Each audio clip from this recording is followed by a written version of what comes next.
Okay, I think it's time for us to kick things off. We have a great number of attendees here already, so I'm going to pass over to Margarita to get things started. Good morning, everyone. Really happy that everyone could join us today.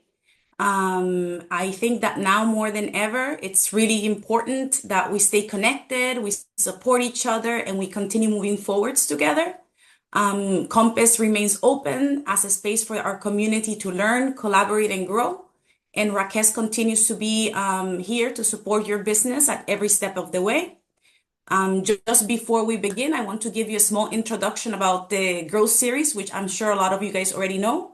The RAKEZ Growth Series ecosystem is designed to support SMEs, founders, and business leaders at every step of your journey. It's a platform where businesses can come together to gain practical knowledge, exchange ideas, and build meaningful collections that drive real business growth. Across the year, if you guys have been participating with us during the Growth Series, it's a couple of years going on now. The Growth Series brings together expert-led sessions, workshops, discussions, and now also webinars on the subjects that matter most, from sales to marketing to finance. All of this, it's all about scaling your business. The goal is simple: to provide actionable insights that you can apply immediately and improve your performance in an accelerated growth. Today's session builds on that, and we'll be focusing on how to fix your sales pitch to communicate value for efficiency and ultimately will win more deals. So through the Growth Series, we've evolved. We now have the Growth Series 101, the Growth Series Next, and this one, the Growth Series Webinars. This is just based on the feedback that you guys have given us, and we hope to continue to enhance the Growth Series to find more ways to enhance your experience. Now I leave you off with Mark. Thank you very much, Margarita. Great introduction. So my name's Mark Hamill. I'm the CEO of RKEZ Global, and delighted to be doing our first growth series with RAKEZ on this webinar today. As I always say when we run these events in Compass, where I am right now, it's all about you. So the only difference this time is that you'll have to put any of your questions for our speaker today in the chat on Q&A, and then we will get back to you at the end. So any of the questions throughout, please feel free to ask them in the chat, and I will get back to them at the end when there's time for the Q&A post the presentation.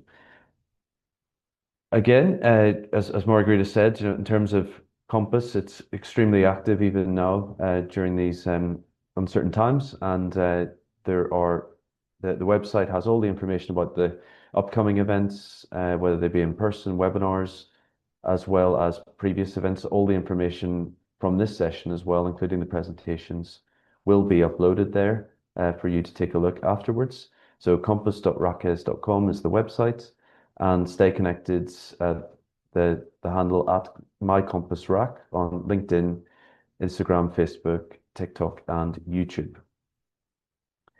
Today's agenda very much focused on objection-free sales, so really to support you in growing your business and to win more deals. And that is with my good friends and I would say associate over many years, Mamoon Al-Murray, who is the founder of SMOrchestra.ai. And I'd like to hand things over to Mamoon to kick things off for today. So welcome, Mamoon.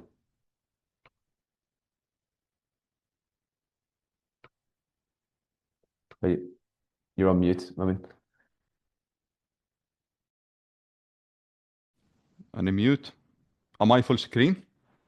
Yes, full screen, yeah. All right, excellent. Hello, everyone. So today, I think sales is important to everybody.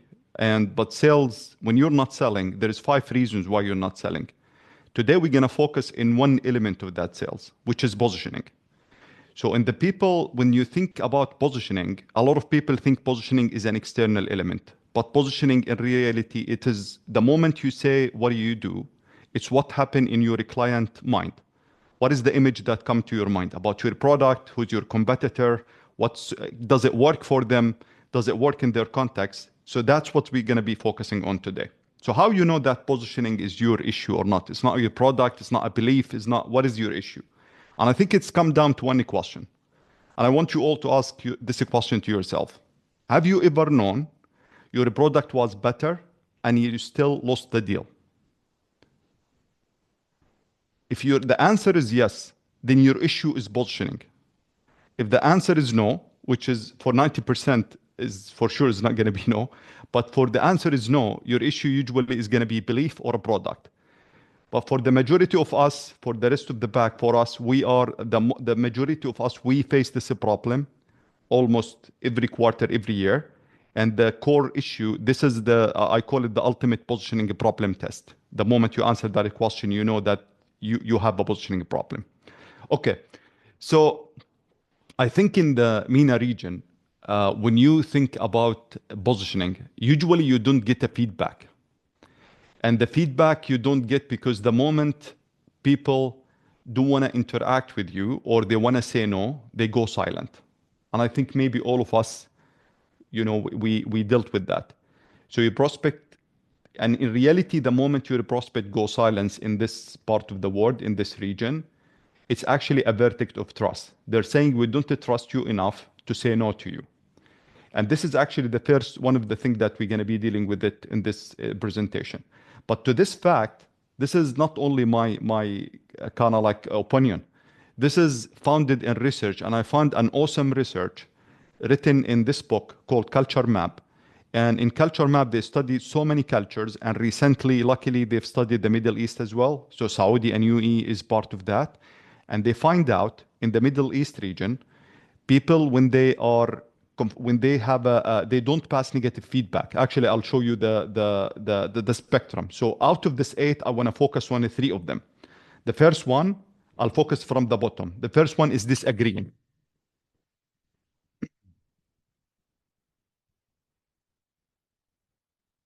Okay, the first one is disagreeing. And if you look at the comparison, you see on the right side, this is Saudi and UAE. And you look at the left side. You need to share the screen, Mahmoud, or share the presentation. It's not shared? No. I think there's something happened with the network. Is it again? Can you see it? No, no. All right. Let me stop sharing again.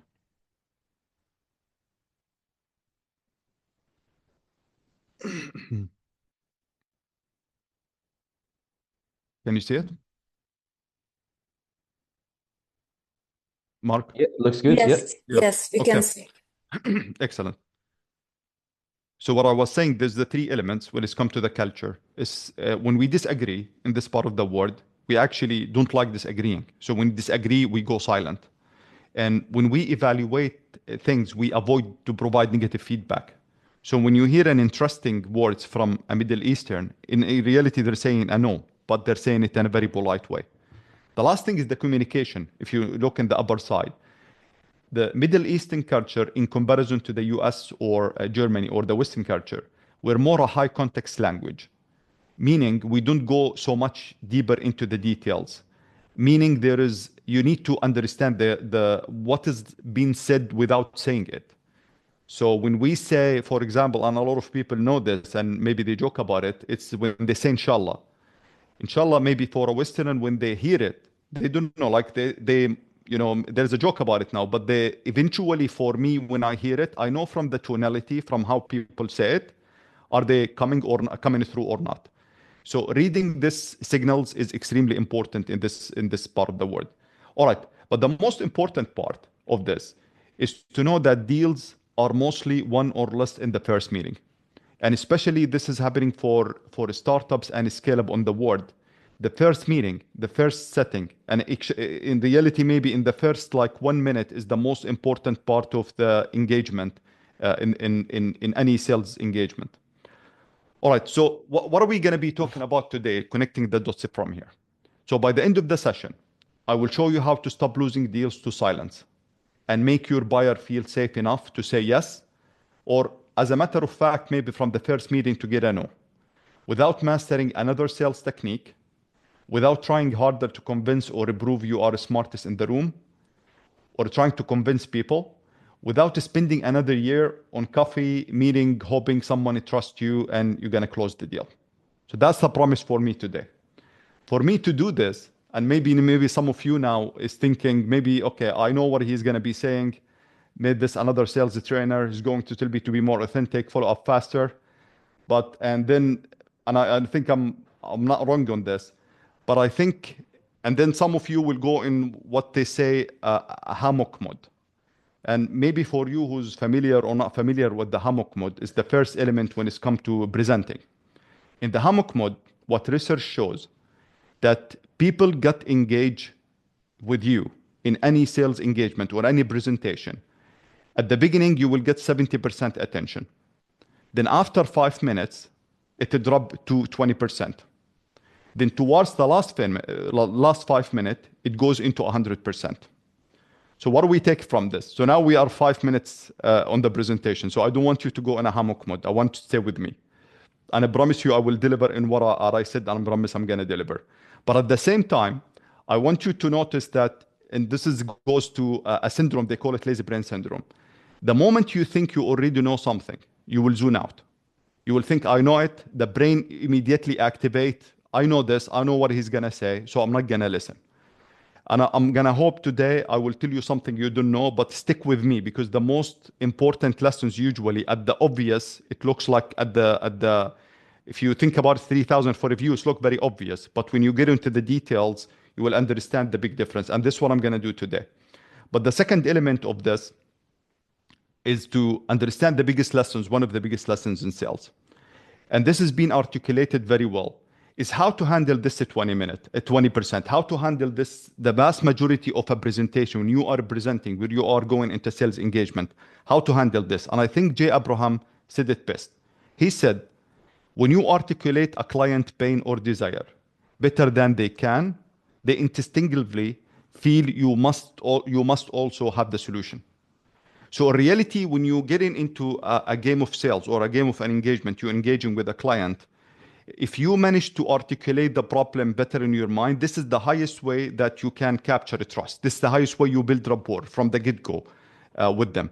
And I hope today, this is what I'm trying to do today. And if you feel yourself to run this as an experiment, if you feel yourself zoning out, then I'm not going a good job to getting inside your head or telling you something that you already don't know. All right. And this is also, when it's come to sales, this is one of the big ideas when it's come to sales. This is founded very well on research. There's a research been done by William Barron. He wrote an amazing book called Spin Selling. And he did this, what is one of the biggest sales research that has happened. And in that sales research, it wasn't, they asked salespeople what they think, or good salespeople how you sell. It was actually going to, I think they monitored 91,000 sales engagement, and they start recording what is happening on that engagement. So it was a live research, not a question-based research. And they find out, one of the biggest findings they find out, that the best sales pitch is the one that received the fewest objection. And we always, a lot of people think that is, the best selling or the best pitch should be about, at the end, you need to be able to handle you have the objection handling. And that's the great salespeople. But in reality, I'm repeating again, the best sales pitch is the one that receives fewest objection. And how you do that is that you kind of like be a mentalist. You get inside their mind, and you will be able to handle that objection before they say it. This is how you gain and build a trust and build rapport at the get-go. All right. So going back to the training element, the trainer element, I'm far away from being a trainer in reality. So for me, I'll tell you a bit of my story, then we're going to zoom into the topic. But my story is very relevant to the topic here today. I've been 20 years now in my career. I started 15 years in Cisco and Avaya. I started technical engineer 2 years, and then I shifted to sales. And I grew rapidly in the organization. In Avaya, I was the director of Middle East and Africa before I left. Then I joined Cisco, and I did as well. I was looking after Middle East and Africa. First year was rocking for me, and I started overseeing Europe. But then a scale-up reached out to me, and they said, would you come and join us as a VP of sales? And we want you to establish the region for us. And the entrepreneur within me loved to do that. Though I was very comfortable at Cisco, I wanted something uncomfortable. And I shifted and I say, you know what, this is going to be very easy. I'm going to show them how things works and we're going to do very well. But the Lord behold, the moment I joined, 9 months, and it was 0 deals. And the problem that after 9 months, I had also almost like, if I really look at it, it was really an empty forecast. And it was for somebody who was top of his class, was doing very well in corporates. It was really the first time I feel myself as a big failure. And during that time, I decided to crack this out. So I went and started doing research, and I started with sales. Then I went into the psychology and philosophy and human nature and so on and so forth. And the year after was game changer for me. And we took it from 0 to 12 million in ARR, and I was the top VP of the year on that year.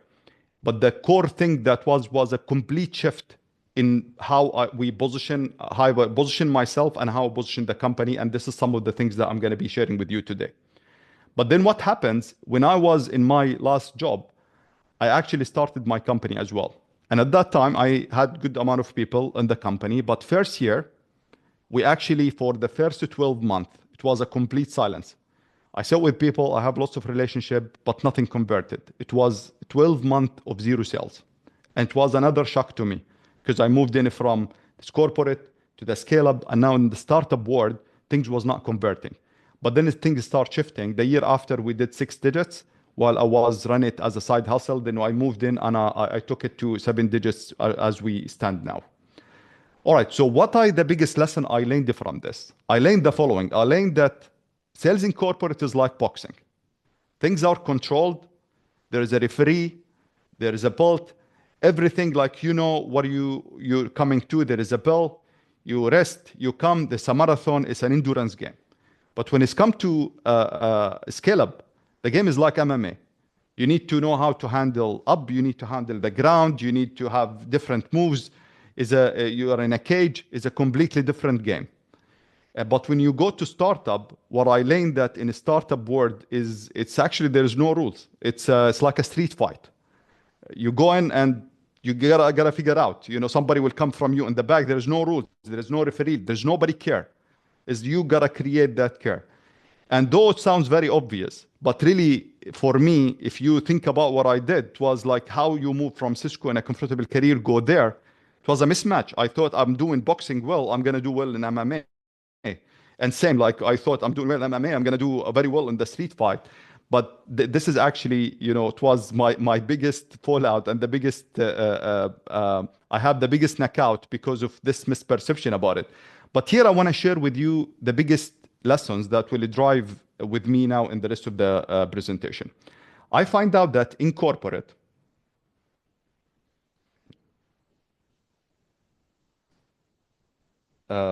I think, yeah, sorry.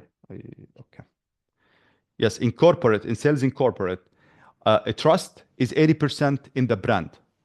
And there is only 20% was on yourself. And that was a game changer. To explain it, when I was as part of Cisco, when I was selling, people trusting the brand. My job was 100% on the closing side. So when I say sales in the corporate, sales equal closing. When I went to scale up, who are unknown in the region. They are a brand, but they are unknown in the region. They are good in Silicon Valley. They have a product market fit. They proved themselves. But in reality, the trust was in the product. Like the product has to come through. And for you as a person who bringing that, you carry the other 20%. There's no brand in the mind of the people when it's come to that. But as well, sales in that shifted from me from being sales is closing to sales is 80% as an opening game. It's not a closing game. That was a big thing because in corporates, we don't deal with opening. Opening is happening like we actually qualify more when it's come to leads, so we come to deals. So that was a big shift. To shift between this game to that game was a big thing. This is the groundwork that is need to be done to take the game to the ground. And when I shifted to startup, when I think about my company, I think that trust is 100% on the founder, and it's 100% is an opening game. And you actually win the deal or lose the deal on the startup world. I learned that you win it on the first meeting. When you do price anchoring, when you build the trust from the get-go, when you communicate clearly. The first meeting is actually what we tell is you're going to win the deal or you're going to lose the deal. And you got to better like know you are winning it or losing it from the first deal because you are the institution in a startup world. All right, so let's shift in now to, back to the promise that I said. And the promise I said, that's the topic we're gonna cover. How to stop losing deals to silence and how to stop losing deals by silence and make your buyer feel safe enough to say yes or say a fast no. Without mastering another sales technique, without trying harder to convince or improve your smarts in the room, without spending another years in coffee or meeting or someone who trusts you. And the reason I added fast no in here, I think everybody can resonate with this on the room. You're not going to win every deal. And you always know that sales is an average game. Nonetheless, getting a fast no is a win. That's a closing. When you get into a meeting and you know fast, this is not going to convert, let's move on. This is a closing. That's a win. So that's what I'm going to be focusing on today. To do that, I'll go into each one of the things. I'm going to take 3 myths that is people think in their mind, and I'm going to flip it into their head and tell you how actually the reality works for it, at least from founded research and what I found dealing with more than 50 companies now. All right, so a lot of people think that if you master more sales techniques, you will close more deals. And you might think you are not thinking that, but in reality, I see a lot of company, when they want to grow, they go hire people from corporate. And that is like, these people master the closing techniques. What you think, consciously or unconsciously, you think you have a closing problem, but it's not the case. And in reality, what they find out, that the best closing techniques is usually your biggest enemy. And goes to human psychology. A human psychologist says the following. When somebody comes in with a sales closing technique, at the beginning it works. And usually that person is not doing it as a manipulation. Is doing it just instinctively. So they are so scarce that they put scarcity. They say, I can only take this amount of people. It's truly scarcity. But then another sales guy come in, or marketing came and say, wow, scarcity work. So let's start putting a scarcity. So you start putting scarcity so nobody believes scarcity anymore. So you get the point. So any sales technique you do, eventually, the moment people start knowing that this is fake or manipulative, this actually start playing against you. But the interesting thing, the example I give is you can tell about it at the get-go, like it's obvious. So just talk about the non-obvious example. And I'll tell you that in this example. So this is teach me a big lesson. I was, during my Avaya time, in the towards my last tenure in 2014, I had a big session in a Kuwaiti customer. It was a very large session. We went there, we presented, it was a killer representation. We did very well, went to lunch, we came back. But then I kind of like was into, more into the closing techniques at that time, reading a lot about it. And I wanted to do something with that, like with a high authority. And I say the assumptive selling. And I remember I told their head, and I said, well, do you want us now to move in with the upgrade, or do you want me to add the migration offer that we presented? So I assumed they closed. I assumed they've done. And the guy, he gets it. And the way he looked at me, I don't know why he said it. Maybe we built rapport at the beginning and he was shocked. But he actually said that to me. He said, I thought you were different. And it shocked me actually to my core. And at that time, which is the time that I went and I started studying about closing techniques. And I'll tell you the other example that's non-obvious example. There is a nice book by Voss. He talked about, in his book, he called Never Split the Difference. So he's a negotiator. He's a hostage negotiator. And then he transferred to the business world and started giving advice. And I noticed that one of the biggest negotiation you do, that he wrote it for executive, when you deal with executive, is actually you invite a no. So the normal sales techniques say, let your client say yes, yes, yes. 3 yeses, you will get them into the mood of buying. But what he find out, that executive especially, or senior people, they said with the moment, that's almost sometimes become unconscious, or most of the time become unconscious process. The moment they say yes, yes, yes in the past, for 90% of the time, they get screwed. So they start seeing, actually, when I say no, I got rewarded. When I say no, it's more safe. So in the way Voss advice is that you actually flip the question. You say, am I being rude if I do X, if I discuss the price? And they say, no, no, no, you're good. Like, so you invite the no rather than invite the yes. And maybe some of you now seeing that's in LinkedIn, people start, they send a question, they send a message, then the sixth message said, Mamoon, did I say something wrong? They want you to say the no, they're inviting a no towards that. So eventually this no thing, it will become also a manipulative element. People will start hearing it and they start feeling like, oh, that's another, closing techniques, and nobody like to be sold to. So eventually what the main takeaway from this is that the biggest, the closing techniques, if you do it in a manipulative way, or you think I want to practice this, eventually that will be for your demise or demising the sales, not the other way around. So how you handle the closing element then? What is the closing? There's a very nice book called The Secret of Closing Sales. And they have a different perspective about it. Before I go into it, I'll tell you the secret for 99% closing. The question, first you need to look at what the question, the moment you position yourself to a client in any sales pitch. In reality, there is 4 silent mode for the client. And in our region, as I showed you before in culturally, we have it more than other region. The first silent mode that the clients might have, is this confusing? Is this clear enough? Do I know what he's offering, what this guy is offering? So that is the first confusing moment. And confused mind cannot make a decision.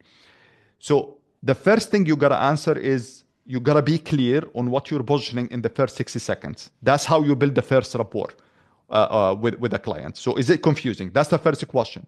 The second question, if they answer first question clearly, they're not confused, they want to answer the other question. Have you done this before? Am I first or had this done before? So, and if for the vast majority, for the 90%, if there is no proof in their context, there will be no trust. But then the next question, if you have that proof, they will ask the other question, will it work here? So it works somewhere else. It works in, whatever it is that you mentioned, in other industry, other markets, and so on and so forth. But will it work here? That's the other question you got to answer for people in their mind.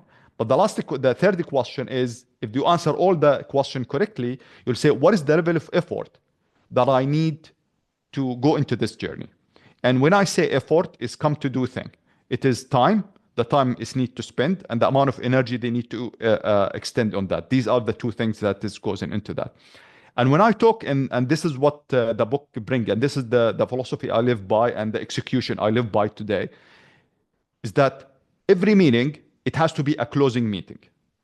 And a closing is not to convert the customer. A closing is to make a decision, both of you, towards, is this going on the right direction or not? First, I want to make sure it's not confusing. We've done this before. It will work here. What is the amount of time and effort? But then we will know every meeting, what is it about? I define every meeting. And if every meeting I defined and I make that every meeting correct, then I'm closing. So that's the starting point, which is I'm telling you, and I fall on this mistake so many times. That's why I wrote a sticker here to remind myself all the time. What is my intention on this meeting and what is the goal? And intention usually internal, so it makes you get deeper into that. But that is the secret to 99% closing. It's not to practice closing techniques, is actually to define the why you're getting into that meeting, answer these silent question that creates silence in the customer mind. This is how you lead to 90% closing, 99% closing. All right. Myth number 2. Please, if somebody has any question, just note it down. I would love to hear your question and thoughts on this. All right. Myth number 2. I think a lot of people think, and vast majority of the salespeople, they fall into this. They think that sales is about convincing. I need to be more convincing. I need to bring, and if a customer handle an objection, let's throw more data on them. Let's do an ROI exercise. Let's show them this research. So usually we think we need to be more convincing. And that is a myth. And what they find out in reality, that the smartest person in the room often loses. And I'm telling you, this was one of the most thing till today. The biggest thing I struggle with today is this. Is like I try I'm not saying I'm smartest person in the room, but I always like the instinctively, I try to be the smartest person in the room. And this is something I carry with me in the corporate, because in the corporate, it's about closing. It's not about trust. It's not about building. It's about me getting the closing side. So 18 years in corporate is need to be kind of detox into that. But eventually, what is the flip side of to this? If it's not about convincing people, and this is one of the biggest lessons I learned in my career. There is an awesome book written about this. It's called Jolt Effect. And in the Jolt Effect, it's a very nice, well-researched book as well, because it's not theoretical. What they've done, they apply an AI technology, conversational analytics technology, into 2.5 million call. And that's coming from COVID and after COVID. So they have a lot of calls into that. And they analyze what makes a great sales, what leads to closing. So they had a great analysis into what goes into the sales cycle and what make customer goes into closing versus losing the deal.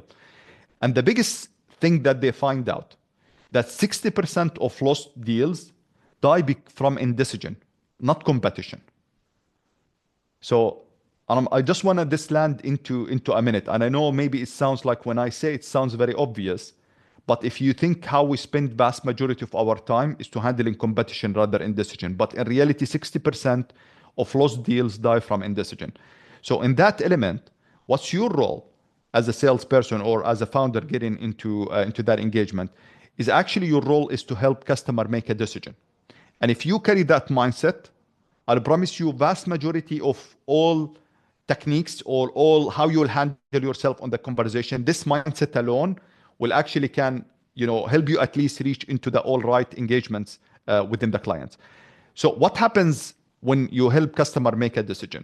At the beginning, you start by showing the customer that the status quo is the enemy. That is what outcome-based selling teach you. Show them the outcome. Show them where I want to get them. Then come back to the status quo. Show them that the status quo is not good. And my solution, and me, I'm going to take you from this status quo into the promised land to achieving your outcome. And that's the creating the FOMO in their mind. Now, this would work on the first part of the deal. The moment things shifted into the second part and customers start wanted to make a decision towards moving, things move from what they call it FOMO, fear of missing out, and dreading the status quo, into what they call it FOMO, which is fear of messing up. So in the client mind now, if you come and remind the clients about the benefits they will get, the outcome they will achieve, the status quo, it's not good, and so on and so forth, in reality, you are pushing them away. You make them more scared. What's their reaction would be? They will stop taking your calls. They don't want to be reminded that I'm not taking this, great solution or whatever it is that I want to achieve that outcome or have that conversation. In reality, in their mind, 56% of the time, they have the fear of missing out. And I can make an opinion, a judgment on this, that in our region, it is more than 56%. If it's 56% in the US, I would say in UAE, in Saudi, in a multicultural environment, not a monocultural environment, in a place where mistakes is a problem, or we punish for mistakes, you avoid confrontation, all these kind of elements, I would bet that is significantly higher than 56%. So you will deal more into the FOMO than you deal actually into the FOMO. And it's come to the technical when people who's a technical come to let's build a POC in general. So how you handle indecision and how you build the fast rapport when it's come to that element. In that element, you need to understand what I call it the trust equation. And the trust equation is founded in a very nice book. And that's the equation. It says trust equal warmth plus competence. So in any moment people meet you, they actually think, are you competent enough?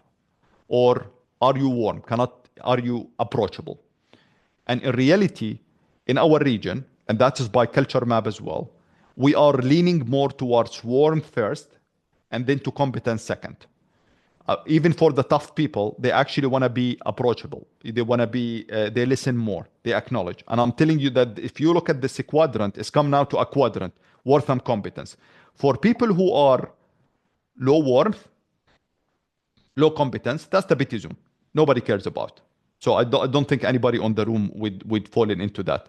I think if you go into the second element, there is people are high warmth and low competence. And these people usually are likable, but then not credible.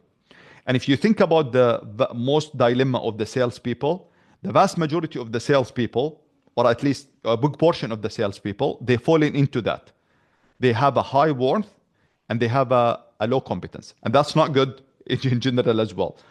But then you go into the obvious one, high warmth, high competence. That is the trust advisor zone. This is where you, vast majority, this is where you want to be a great salespeople, or you be a founder who's selling your solution. But if you go actually to the danger zone, the danger zone is that you have a high competence and you have a low warmth. And if I talk about myself, I struggle most, and I think most of founders are here. And I think myself, I'm more extreme into that element. And even if you look at my whole presentation so far, I throw lots of books at you. I throw frameworks at you. And really, if I evaluate myself, I was like focusing more on the competence element than the worth element. And for me, the way I deal with this, and I hope now some of the room would resonate with this, is eventually being warm is not to fake warm, is actually to practice what warm people do. And I'll tell you an example with this. And this is coming from an awesome book for people who struggle with this. For Vanessa, she wrote a book called Q. And I'll tell you what I do, at least for myself. When you have a meeting with people, the first thing you do is flash the hand.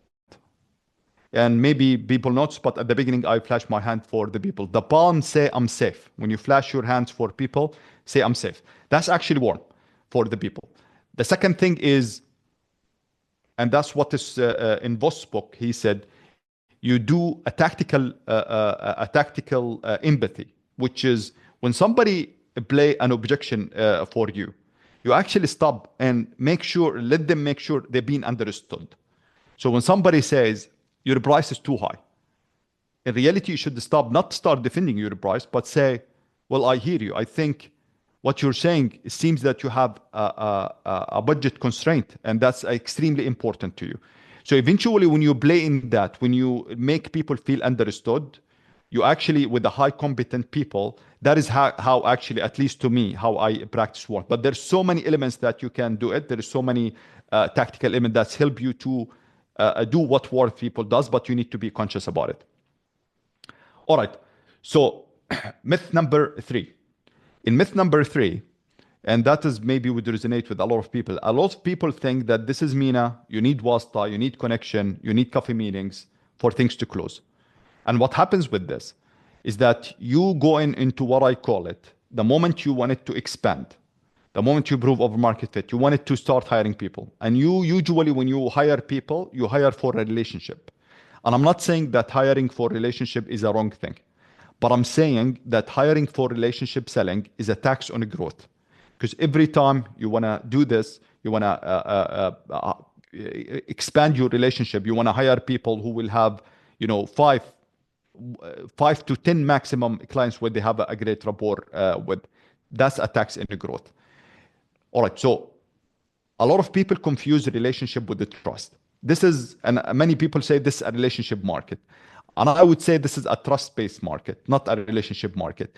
Relationship is one of the elements of the trust, and it is founded. It works, it's important, but that is the highest tax, most costly element when it's come to building a trust, is to hire for relationship, and that's what I mean by tax on growth. And this has happened to me as well in myself. When I started my company, when I started as a side hustle, I was thinking I have a great relationship.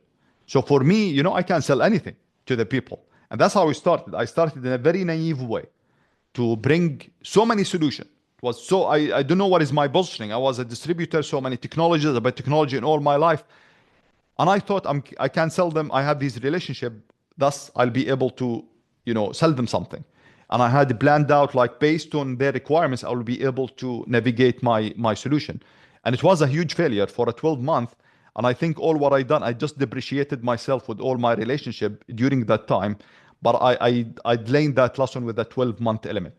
All right. So if that's not the case, if that's not okay, if relationship work but it's highly taxed, and you got to complement it with other things, you think about the trust rather than you think about the relationship, which is gonna shift the element on how you build it and how you position yourself. The question become, what is the alternative for this? And the alternative, there is something, maybe I'm not going to be able to go deeper into this, but I hope will resonate with people who know some of these concepts. I call it signal to trust GTM playbook. So what I did actually, I researched more than 100, and when I researched, it not was like a small research, it was a deep research into companies who successful, and I had defined success for them on they grew from 0 to 7 digits into the first year, and then they grew beyond that. So I had some good definition for what success look like for these organizations. And then I mapped out what is their GTM, how the GTM goes. And then I map out I come up with the 13 GTM strategies. And then I find out what is works in the region. I start looking for, in our context, what worked for me, for my clients, what worked before. I start connecting the dots with it. And I came up with a very nice kind of elements with this. For me to explain signal to trust, I want you to understand one element called how to operationalize a trust. You come in at the beginning of the quarter. You have no relationship. You consume a relationship. You want to take it to the next level. Eventually, what research found, for you to build rapport and build the trust, not rapport, to build the trust with people, you will go into an equation called 7-4-11, which says you need to spend 7 hours with the people in 4 different places at 11 touch points. And now for people listening to me, they will say, Mamoun, you just been telling us you don't want us to go for a year of coffee. So what does this mean? And that's a costly equation in reality. Nonetheless, there is a path for you to engineer that to trust, regardless if you are in a B2B or in a B2C market. If you are in a B2B market, it is your actual client. You know who they are. You want to build rapport with them. If you are in a B2C market, that's not a client. That's the people who has access to your clients that you want to build rapport with them. You want to 7-4-11 with them. Now, for your clients, for you to, so if I understand this equation now, you need to understand 2 things. First, that is an average, 7-4-11. You might need less, you might need more. Nonetheless, you need to be conscious about it. If you think about you doing the second element, actually, let me continue the 2 elements, then I'll come back to the tactical. The first element, to structure my thought again, the first element to handle the 7-4-11 is to be conscious of it. And you come in and say, I will consciously, in this quarter, engage with this client in a 7-4-11. We need to spend 7 hours with them in 4 different places, 11 touch point. The second element, you need to lower this time. You need to make the time to trust is lower. And how you do this? You build rapport. Rapport is different than trust. Rapport is built, the first time of rapport is built in the first 9 seconds. And then it goes in from there. So how you do this in a sales engagement? In a sales engagement, the first element you do for a complete stranger that he doesn't know you, the first element I say, you gather the signal. You analyze the signal in your market that is fit for this person to have what I call it a fit signal, an intent signal, and they have the trigger signal. So I give you an obvious example for clients, the many of the clients I deal with. I deal a lot of clients who expand to the region. So if they are in a B2B market, they have a high ticket sales, they are expanding to the region, they are a fit to me. That's a fit signal. But the second thing, I wanted to know the other elements with them, which is the intent. The intent for me is, are they attending events for here, attending events in this part of the world? Are they opening a role into here? So you get the point on this. You start figuring out like that's an intent. And then the moment they post the job or they post thing, that's a trigger element for me. Even the people who reach out. These are obvious elements of signals, but in whatever you sell, you start knowing the signals for people. So instead of reaching for people, and I think everybody maybe relate to this. Many people, they say, I don't like, this LinkedIn event or cold emails, or you don't like 99% of the cold messages, but the one message that reach, that actually solve a problem for you in that moment, you actually would read it. You will stop and say, you know, I like this for 90%. So we say all the time, but in reality, it's not all the time. So this is what signal is. Signal is to differentiate yourself by tapping into intent, trigger signals, and fit signals, not only fit signals, and that's what vast majority does. You have all other signals, then you make the reach out. So now if I make a reach out with a competent positioning, I build the first rapport. I tell people what's in their mind, the desire. Go back to the element of how you frame the question. So you frame their problem, or you show them something they might face along the way better than what they thought, and they resonated with this. You actually build up the first rapport with them. Then it goes to the next element. And you, in this element now, you need to think about the 99% of closing side. Every meeting, every engagement is a closing. But in that, you start building towards a trust. In every engagement, if you line up your dominoes toward building rapport in every engagement, and you spend that amount of time in that quarter with the people, you will actually build up towards a trust. And this is what eventually will make you convert. All right, now people will say, Mamoon, how you do this trust element in the middle? This webinar is one of the trust element. When you set up a webinar, now you're spending 1 hour with me. Now, if you set up a webinar and you invite part of your client to that webinar to speak, now I'll spend with the team here in a preparation before half an hour, and I spend with Mark more time before. He messaged me, he WhatsApp me. We had like minimum 2 hours with each other.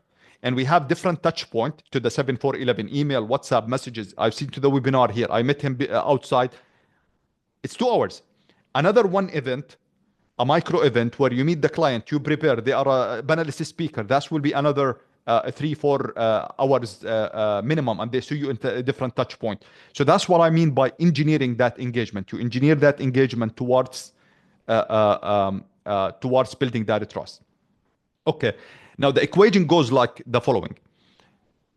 Based on their intent signal, trigger signal, and fit signal. That's number one. Based on your ability to position and handle the first layer of silence. Clarity, they know what you do. You've done it before. You've done it in their context. And you outline what is the effort that's need to be done, and you took that away from them. If you manage to do this, the amount of time, the 7-4-11 might become 2-3-2. It's become much lesser for you to have that building that to trust, because now there's no depreciation that happen along the way of the way you position yourself. Okay, I hope I'm running on time, right? Okay, good.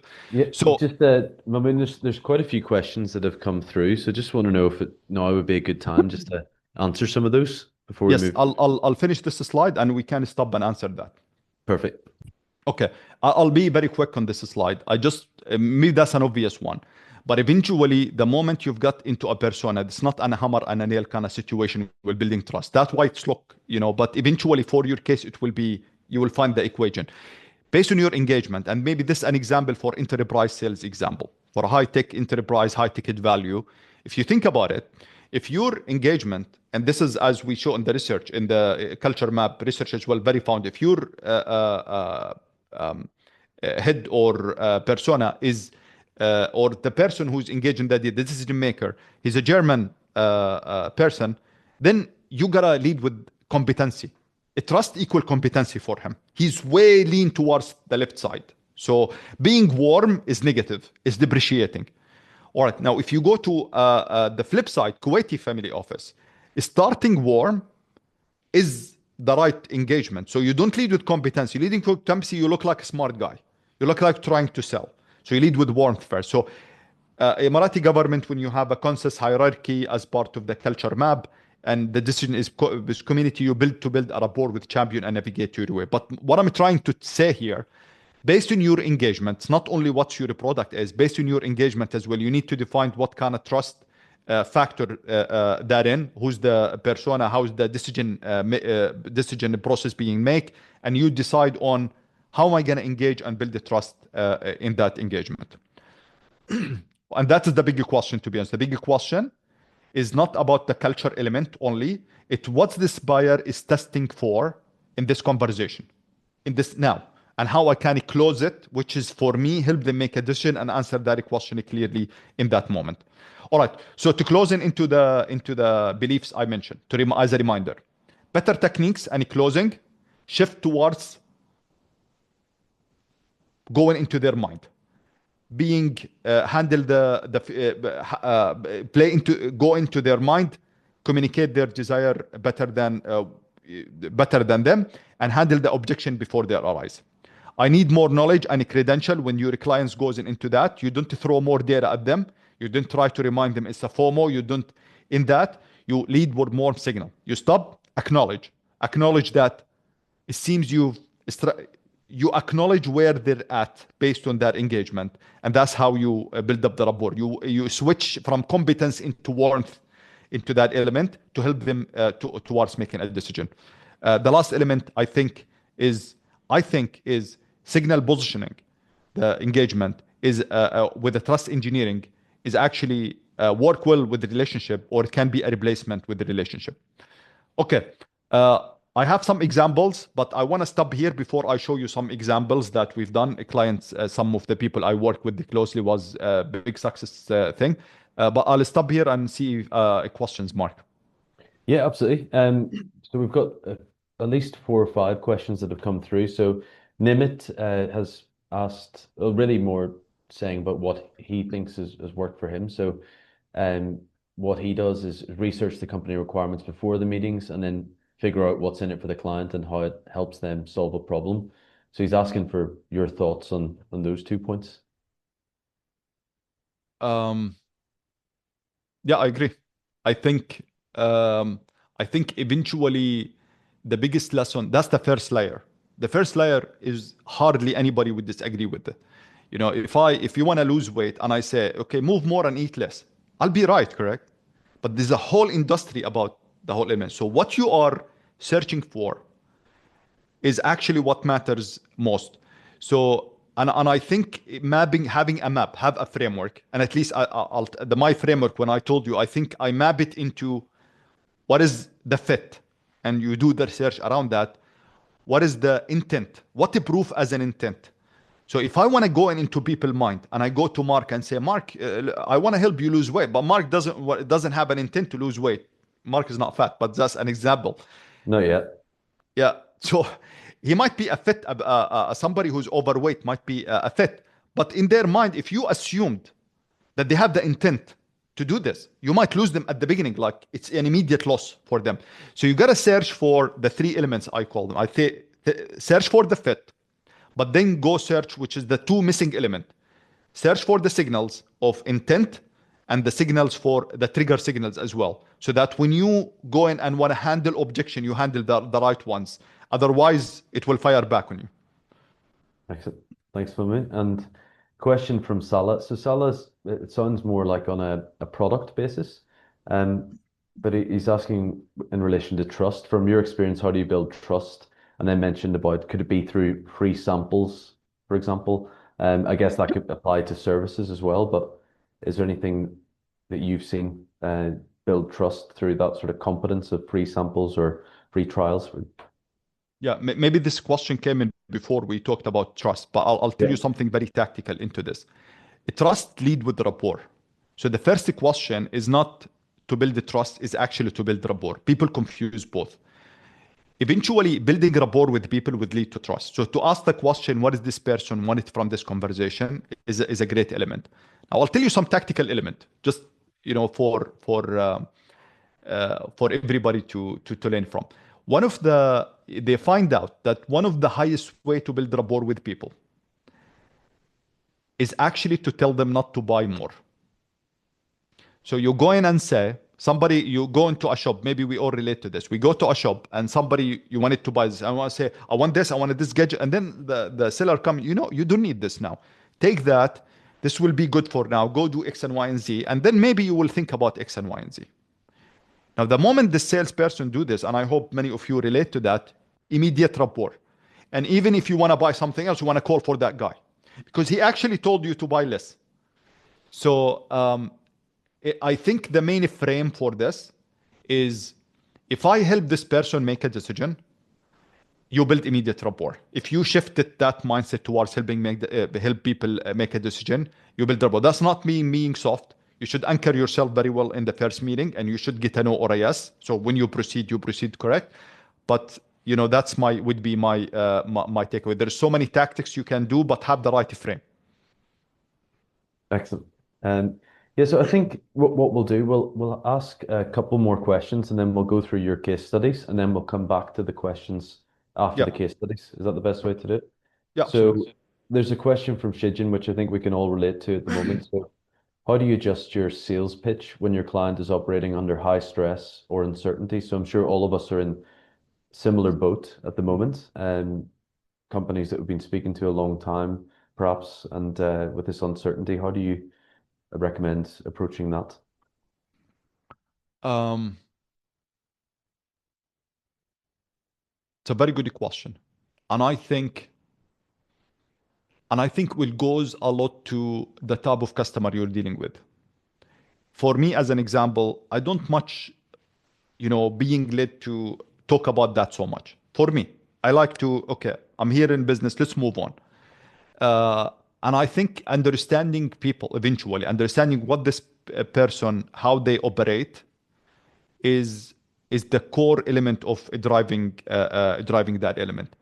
Um, I think it's a moment where for people who like warmth to reach out before you go into a sales pitch. You reach out just for nothing, just to reach out. I think that's would work, but it's need to be contextual for that people. And I think there's very difficult playbook for what we're at. Anything I will tell you now, it's maybe my opinion, or I will try to come up with something. But yeah, it's a very good question to wonder at. Great, thanks, Mamoon. And there's one more specific question, I would say, from Orally. So I'll read it out.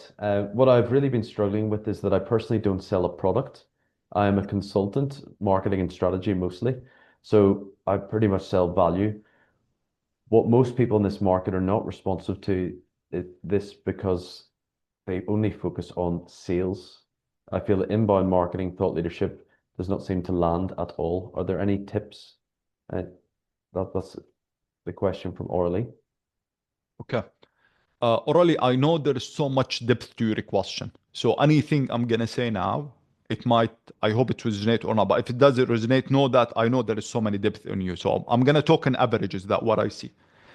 I think the main frame to frame immediately in your mind to frame that doesn't work in this market is not right. I think it's need all the time to be, okay, how am I gonna make it work? So just change the frame. It's not doesn't work, it works. There's somebody's doing it, it works. I think if you answer all the question in people mind, if you know, all right, do I have something people want? It's like it's the why is strong, and I know whom we're selling to. I know where the people is congregating, and I know what is I productize my offer to be clear. It's not like I'm gonna tune in my element. So a productized service it helps into that, but if you answer all that question, then you answer the four silence question, and you're all good with this. Like I check all the mark. I think it all comes down to now into the positioning element, how to position and how to reach out. I think uh, uh, in a consultant engagement, in a consulting engagement, I think consultant is selling themselves. So building that trust and rapport about a consultant is extremely high. If I want to give it like in a very high value, like very, advice, simple advice, uh, what is the fastest way for a consultant to spend 7 4 11 with people is webinar, a master class, a training, shifting towards that. I think that when you spend so much time with people, you're building a lot of rapport with people within that. So my frame would be eventually for you as in the consulting element is to answer the only question first and then think, how am I going to spend 7 4 11 for me as a person because I'm the product with the fastest way. I think that's what I would do. I would start with. Excellent. Thank you, Mamoon. And as I said, we'll come back to those questions after some of these case studies that Mamoon runs through. So Mamoon, back to you to run through the presentation. Thanks, Mark. Okay, I'll be quick, team, on this. The core reason I wanted to do this with you is just to live it to that promise that I showed up something. I showed up some, which is founded in research and experience and so on and so forth. But I want to show you that this is actually work as well. So I'll go back to the 4 silent killers because I'm going to map the use cases to the silent killers. Is this confusing? It's a question of clarity. Have you done this before? Have you done this in my context? Would it work here? What is the level of effort? And my advice to you, when you get involved with people, is try to answer all of this in the first 90 seconds. So that's your elevator pitch eventually, is how in 90 seconds to be able to answer this. Now, this need to be, when you answer this, it does not have to be clear to Ma'moon or Mark. It needs to be clear for your customer mind. So you might say, and this a lot of people say, avoid these jargons. Actually, they find out executive like a high language as well. Like it doesn't have to be, low-level language, 6-5 grader language. So this advice is you need to be very careful with it. But I know you know what I mean with this. Eventually, pick up your ICP, know what their mind, and make the 60-minute make sense to them. Not to your mom, not to Ma'moon, not to Mark. It's to your ICP, regardless how much you use, what you use with it, make it credible. Because it's a fluff. If you bus, you want to make it available for the 5 grader, it might look like fluff. So, but these the 4 elements that you're going to answer. Is it confusing? Have you done this before? Will it work here? What is the level of effort I need to consume? All right. Okay. So I'll give you the first example, which is the company I work with before I shifted my career at 24. As I said, at 24, how I cracked to a 12 million ARR in 1 year. And it wasn't one deal. It was many deals in different countries. We had deals in Qatar, in UAE, and it was in Saudi. Our biggest deal was in Saudi. But we have multiple ones. The way it is, when I think about what we do, we have a nice story. Enterprise AI positioning. The problem with the scale up, when they wanted to scale, and even with the startup, and I struggle with this even when I was startup as well, we like to appeal to everybody. And we want a higher share. And this is how actually it would work when you get an investment. But eventually, I find out when we were positioning ourselves as an enterprise, I was competing with Microsoft and Google. And sorry, but I know that 80% on the trust was in that brand. I'm not going to beat that. It was a broad persona, broad market, appeal for investors, not appeal for sales. They were doing events everywhere, like events in Egypt. They have a partner dependent programs. They were chasing partner and so on and so forth. And people didn't realize what I realized before. Partnership is not for 0 to 1. Partnership is great for 10 to 100, 10 to 1,000, but not for 0 to 1. 0 to 1 is the founder job, is your job. But that's what I find out like their biggest element eventually. They were 3 years in MENA, 0 traction. I came, was it working? Then we crack it out. The first thing we did, we just narrow things. We remove off the table. We change the positioning. We position ourselves contact center AI only, or a conversational AI. Everybody was sharing something. We are conversational AI company. They bought other companies. Was only contact center AI only. There was one persona, customer care. Was no AI transformation. I'm going to change you. I'm going to do all this. It was like, this is your persona. This is how we're going to work with it. We focus in 2 markets. We prove the Arabic first. That's why my wedge. My wedge is compliance and Arabic first. And we have a structured engineering GTM. I set up micro events every quarter. I enter with a dream 100 in mind. I have a dream 100 customer. I say, okay, this quarter, I'm going to tackle this 10 or this 30. I call it dream 100, dream 30, dream 10, dream 3. And on these elements, I was targeting the people based on a trigger signals, based on the signals I mentioned. And we set up the events, we set up the thing, and I build up rapport. And we build up rapport, it's led to trust. And people used to invite me in more than it was a push eventually. But I anchor myself correctly before I invited people to test for the signals. So we got this into a 10 million in a 12 month. And it was same product, same team. It was different positioning. Okay, if you think about this is a great example for silent number 1, which is the clarity element was non-clear. You need to go talk so much. I want to create use cases, and I want to have use cases for different summary. And then we ask, have you done this before? You hang. But we were very strong in this. We've done this before. I have a clarity. We've done this before. We've done it here in Arabic. We can prove it to you. And so that's the core elements. Then will it work here? That's the compliance and the Arabic elements we did. We sponsored our first client as a POC. It was a paid POC, but then it was a complete game changer for us. All right. There was a company, I put their name, but they don't want it to share their revenue number. So I removed it. I reached out to the founder yesterday. So they are an autonomous sales conversion. So what they do is they work with the clients in the backend. If you have lost customers or you have a list that you're sitting on, you need to reactivation and so on and so forth. They have an AI that look at people and they have a matrix of 13 by 10.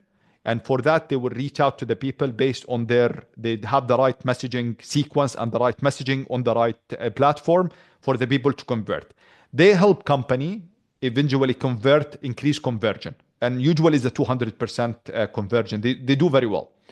So, but they have a big issue. They were dealing with the CIO and convinced them about their AI tech and why their AI is different and how it works.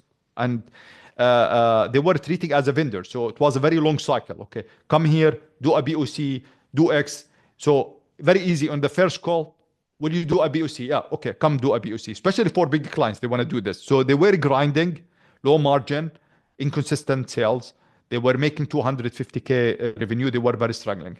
In a first quarter, when we engage, we close immediately. We shifted that to our 500K deal. And the big shift we did, we shifted their positioning to the CMO. And when we shifted to the CMO, we had an element of done for you service.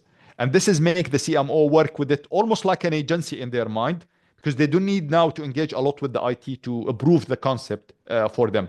And we moved from e-commerce to more other higher margin solution in health tech and health. They have a high health in general, like beauty and so on and so forth. And then they converted. The conversion started happening. It was same product, but we changed the persona. We have a different market. We have a different positioning. Okay, and this is a very good example for silent killer number 2, and the valuation problem. So expectation gap, will it work? And the second element is because now it's a done for you service with a performance element. So it was clear, especially to build up momentum and rapport. And then the valuation problem for it. What is the amount of effort as a CMO I need to spend and time to see the result? So we handled these two very well with the right persona, and things start shifting. All right. So BCX is a client in Saudi. They've done on-premise contact center solution. What happens with these guys? They've seen the world is going all to cloud. So they start shifting towards cloud. They start competing now with Genesys and Sprinkler and all these kind of like big players. You cannot beat these people in their own game. It's like you are in a street fight with Mike Tyson and you want to box him. Why you want to do this? It's a different ball game, so change the dynamic. And what we've done actually, we went and launched a campaign, and it was the highest respond converted campaign we ever did. For that was very high conversion rate for them, even from a response rate, open rate, and all these kind of things. But for them, we hammered on a premise. We say we do on a premise solution. And we talk about the cloud myth about MENA, that MENA anti-cloud. And, so we structure our thinking about on a premise because people think, I don't want to think like I'm anti-cloud. So we actually killed that myth in people's mind. We handle that objection in their mind. They approach bigger clients for that. And they went from a commercial sales competing in margin to a 5 enterprise logo in 6 months. One of them is a subsidiary for Aramco. It was very, very good. It was very high conversion for them in a short amount of time. So for them, same product, same team, it was completely different positioning. Okay, and this is a very good example for silent killer number 3. Would it work here? That is the core thing that we hammer on, and clarity. And the clarity was a stopper. It's not like another CCaaS solution. We do it on on-premise, and how we handle on-premise for the customer. That was the core element with them. We go contrarian positioning rather than we go with the flow. All right. Before I close, I just want to tell everybody we are setting up a 6-week founding cohort. So we're bringing founding members, founders or CROs or sales leaders, usually founders, what we focus at to help. Usually is people who in a B2B for now, cross the product market fit stage, ready to scale, and they believe in a mastermind learning. And in that cohort, it's a mastermind kind of learning for 6 weeks sprint. What we're going to do is eventually all this silence, all these objection things, the myth and the secrets I talk about is what we're going to work with. First is we do a GTM fitness diagnostic and we fix it, identify the silent killer, and we fix that. And we work on the signal identification. How am I going to fasten my time to rapport and with the clients? Then we work with the myth number 2. We work with the trust equation, how we build up trust, how you practice warmth, how you increase competence and worth in the engagement with the right persona. And we do a positioning rebuild to handle myth number 3, which is a signal based towards the trust rather than just focus on hiring for relationship. And we build up eventually we go for the build. We build up the engine fully as a signal to trust engine. So for people who would love, we'll have last week, we'll have an implementation with UReal so that people go in and share their learning and their progress and their successes on that time. So anybody interested to be on this, I'm happy you can write me on this email. I'm happy to share more details on this. All right, the last thing I would leave you with is that, with the last element we say, I think is hiring for relationship. And that's one of the core things we see in the region. Hiring for relationship is a tax on growth. And I think signal sales engine is a trust engineering that can replace it. All right, Mark. Thank you so much, Momin. And yeah, we have a lot of questions that have come through, which is great. So let me just go through those. So we only have about 10 minutes to rattle through these, Momin, but Sure. we'll try our best, everybody. If I can share my screen again, if you can allow me, then what I'll do, Yes. let me just see. Yeah, or we'll just do this until the next section. So Anonymous has posted, how do you maintain momentum and close deals when clients are hesitant to commit? You shift immediately. This is the moment where you have the big shift. The customer is suffering from indecision. So it's not, don't remind them, don't go FOMO, don't do ROI, don't remind them of anything, don't set up to handle another objection in the organization. This is an indecision moment. And there's so much goes into that, but in indecision, the first you have the right frame. Now your job is to handle the indecision, help customer make a decision is your job now.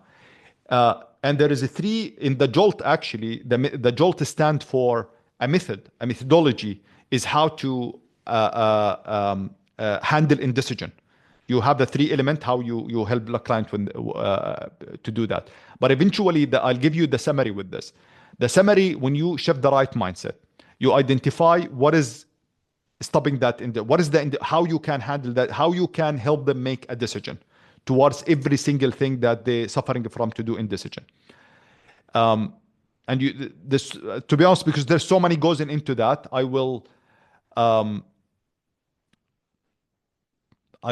just give you that frame. The frame is not more information, is to help them to stop having more choices and eventually handle the core element that is not helping them make a decision. But for this, the moment I hang, actually, the reason I hang, because I want to bust something to you. There is something that a lot of people confuse. When you go into that indecision moment, there is something you need to test for. There is 2 types of people who's not able to make a decision. There is a procrastinator, and there is a decision avoider. A procrastinator, you have a strategy with that. He's a guy who's maybe procrastinating, or they are suffering from, they have issues that really wanted to solve. This is you go and solve for that. But the first step, you want to make sure that they are not decision avoider, because decision avoider, they have one goal. They do want to make a decision. That's it. So you got to know where you stand with that. And if it's a kill, you got to kill it and just move forward. You got to know if they are, they will never make a decision for this. I know I give you a big answer. It's very contextual to be this. Look at Jolt book. It have a nice frame that will help you as well. And feel free to reach out as well. We can dig deeper into that. Great, thank you. And Shijin has another question. What strategies help you build trust quickly when clients are more risk averse than usual? It depends what is the solution you do. Uh, I think um, I think if your persona is primarily risk averse client and you are selling innovative solution, innovative idea, you're losing before you start. So if you have a unique solution, don't look for risk averse client. You know this adoption, rate, and there is 2% innovators, and then there is 8% early adopters, and so on and so forth. So don't go for somebody who's risk averse and ask you like, I want 6 use case studies, and you have only 1 or 2 because you've proven the concept. And you're trying to, okay, what is the tactics I need to use? No tactics. You position yourself wrongly from day one. You lost before you start. So I think it's very contextual within this. And I know very contextual can answer all the question, but not being very useful. Uh, so to my point for you, if you're only selling to a risk averse people, if you only selling for that, risk averse people, they need guarantees. How you define the guarantees is the question you need to ask. Risk averse, this is my only persona, I cannot shift it. If you can shift, think about the right persona that you're selling with. The other thing, the tactic is how am I gonna handle how am I gonna help them make a decision? How am I gonna de-risk it for them? And de-risking is the last step into the jolt effect kind of element. De-risking, how you de-risk it for them, what guarantees you give them. A POC is a form of guarantee, money back guarantee. These kind of elements there's so many elements that goes into as a guarantee. Excellent. Thanks, Swami. And we've only got about 5 minutes left for the Q&A section, so we're doing our best to rattle through these, everybody. So question from Alex. As a startup, when it comes to email outreach for B2B clients, what are the key fundamentals in the initial cold outreach to get more responses? Okay, email is a lot of the misconfusing element on the email, especially in part of the region. In a very quick way, email is not about sending email. First, handle the technicality. I will assume this. I will assume you've done the deliverability. You make sure it's land to their inbox. You've done the technical stuff, the infrastructure, and so on and so forth. There's so many goes into that. I'll assume you've done this. The second element goes into how you position, to focus on the positioning element. Spray and pray, sending a mass email today, it's not gonna cut it. It's a losing game. Even you lose with the email provider that you send with you. Signal based communication is the way. With the moment you send for people with the right signal, you capture it with the right signal. This is the fastest way to increase your conversion. When I say you conversion, I'm talking about the first lagging metrics. Open rate, view rate, click rate is what you're gonna optimize for. And you need to measure the 3 of them separately to know it's the problem with my deliverability, is a problem with my title and scroll stubbing, is it the topic is not strong, and am I leading with the right signal? If you lead people with the right signal, you've done the infrastructure correctly, that is the right way to do it. Don't put an image and link inside the first email, but yeah, position yourself into that way. Have a very usually let the first email be very short. The more you talk, the more you lose people, because now they will know you are selling them. So make it very short, make it look, make it short, direct to the point, handle the silence moment is the way I say it. So the direct answer to your question, deliverability, signal based, don't send mass email, do a signal based outbound, and then, have the right copy. Great. And question here from Rifat. I have a great high profile client network on my LinkedIn, but I don't know how to approach as a first mover. Can you give me some practical suggestions?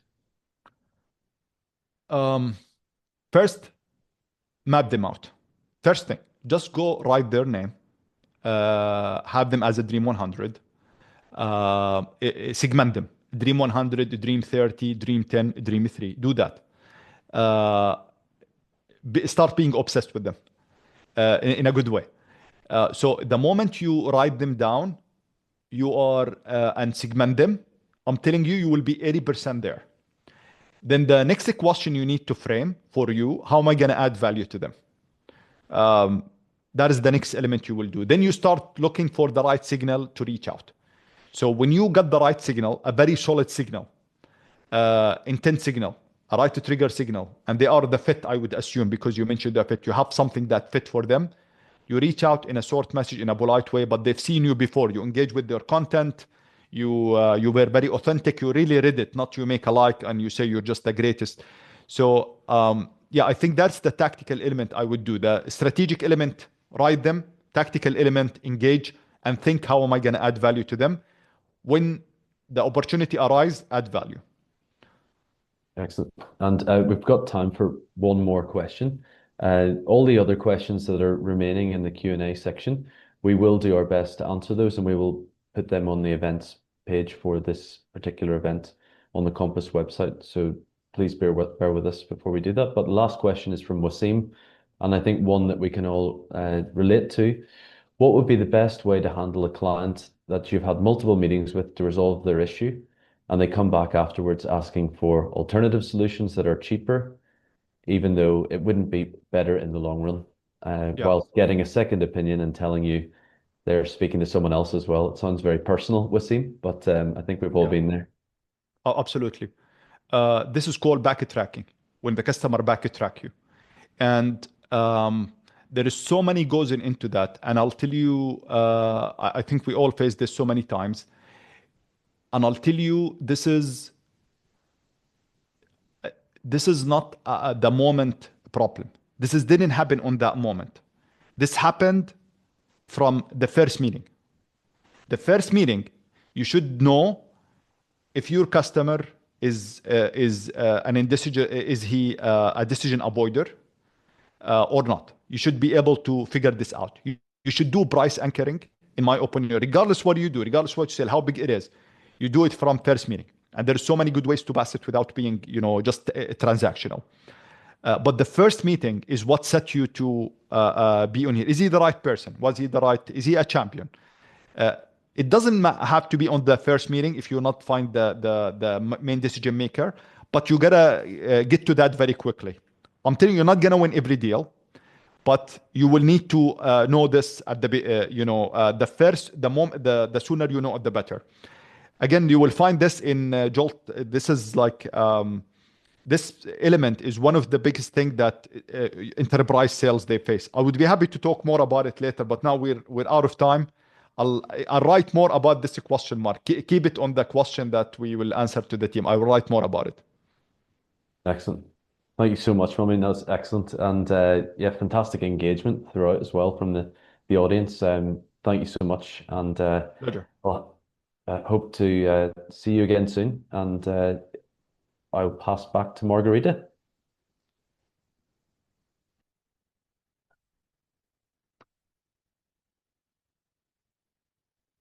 You're on mute, Margarita. Sorry. All good. You will be able to find this slide on value-added services that RAKEZ can offer you remotely, as well as the answers to the questions that were raised during the session, and Mahmoud's contact details as well, and the presentation, everything on our events page. So it's on compass.rakez.com. And also our webinar will be available on our YouTube channel. Please take a moment to fill out the survey. It's really, really important for us because we will be able to use whatever information you give us to adjust our event topics, and more importantly, to continue to give you exactly what you want. I want to always highlight that Compass continues to be the hub and the venue where you can physically come and together with all of the other clients and to create, collaborate, and connect. As we continue to move forward together, please stay tuned to our website and all of our social media channels as we continue to host knowledge-based webinars and sessions designed to support your business growth. Please don't miss out. Follow, like, share at My Compass Rack. and let us know your thoughts. They're very important to us. And once again, thank you, Mahmoud, so much for this amazing, amazing session. My pleasure.